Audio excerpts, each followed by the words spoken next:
Going regional naman tayo ngayon sa Kitchen Hirit. Dahil Visayan Pride ang dish natin, ang basuy. Pangunahing sangkap ng basuy ang liver at pigi na masustansya dahil sa vitamin A at B na nakatutulong sa magandang pagkondisyon ng pag-iisip. Mas pina-healthy pa dahil sa mga gulay nitong kasama gaya ng upo, patola at kamatis. Ready your kitchen mga kapuso dahil ihahain na ang basuy dito sa Kitchen Hirit.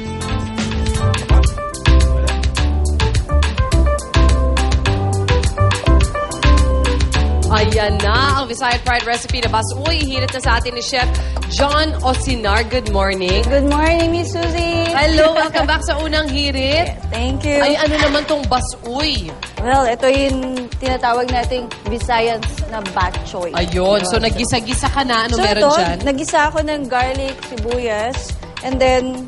May ginger ba yan? Yes, may ginger Yun. din. Naamoy ko agad yung ginger. Tapos, ilagay natin yung pork broth. Nice. So, dapat salang-sala yung pork broth natin. We don't, parang walang mga meat pa, no? So, dapat clear. Clear That's one of broth. the- Yep. So, ang basuy, ano ba to? Pinsan ng bachoy? Yes. It's a Oh. Visayan, relative of bok choy. Okay. Pero hindi, ang bachoy, hindi ba sa Visayas din siya? Mostly nasa siya, Northern Luzon. Wow!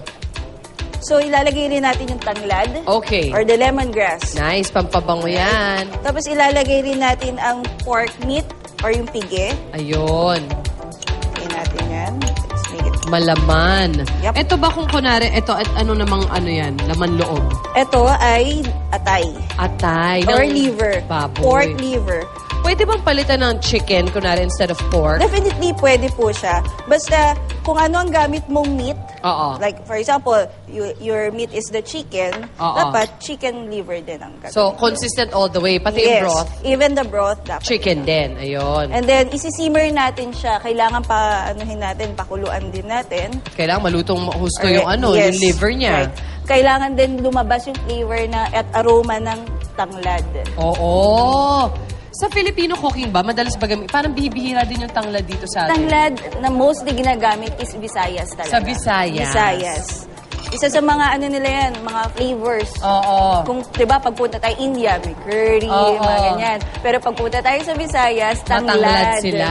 Pati ang kanilang lechon ay may tanglad. Oo. Di ba yung Cebu lechon? Oo. Tapos, ilalagyan natin siya ng kamatis.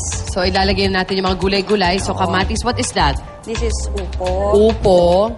And then, patola. Yes, tama? patola. Upot kalabasa na lang kulang.